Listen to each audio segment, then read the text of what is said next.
ነሐሴ 22 መሰለኝ መንግስቱ ኃይለማርያም 4ኛ ክፍለ ጦር ጠራ። ከሬዲዮ እኔ ተክሉ ታቦር፣ ወርቁ ተገኝ፣ ሞገስ አለ። መንግስቱ ኃይለማርያም ማለት መንግስቱ ኮርኔል ፕሬዝዳንት ኮርኔል ከፕሬስም ከቴሌቪዥን ጠሩ። ከዛ እንደማረሳው የሰው ልጅ እንዲህ ሊያልፍ ወረደ። ከዛ ማን ነበር ስሙ ወሎዬ የማስታወቂያ ክፍል ኃላፊ የነበረው ሰውዬ አሁን ጋዜጠኞች ትንሽ ታገሱን ሊቀመንበራችን ይመጣሉ ብሎ ይናገራል። እንዴ ሊቀመንበሩ ልናይ ነው ብለን ስንሰማ የደርግ ሊቀመንበር ማለት ነው።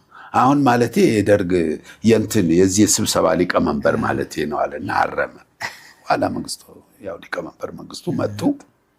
እናንተ የጠራናችሁ በደንብ እንድትሰሩልን ነው። አሁን ወደ ህዳር ታህሳስ የምናውጀው ነገር አለ። ያ በደንብ ባትጽፉ እድገት በህብረት ማለት ነው። እሱ በኋላ እንደደረስንበት።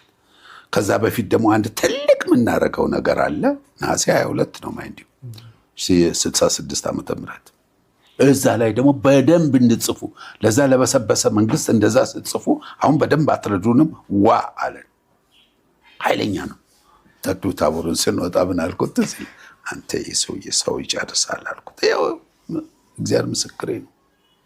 ይሄ ሰው ይጨርሳል አልኩት። እውነትም ሰው ጨረሰ መንግስቱ።